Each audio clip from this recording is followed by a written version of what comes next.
મિત્રો આમ જોઈને તો નેતા અને ઘરવાળી બે એક હરખા.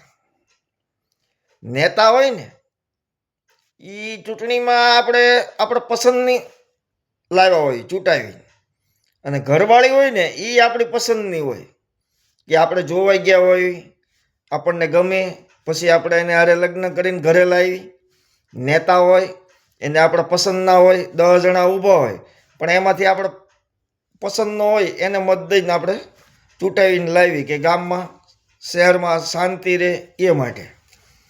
પણ ચૂંટણી પતે પછી નેતા આપણું કાંઈ સાંભળે નહીં, અને લગ્ન થાય પછી ઘરવાળી આપણું સાંભળે નહીં.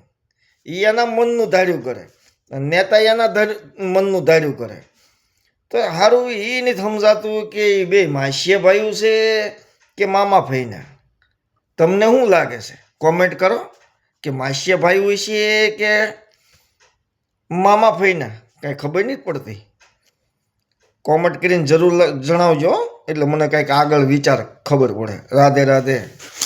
બોલો તો ખરા.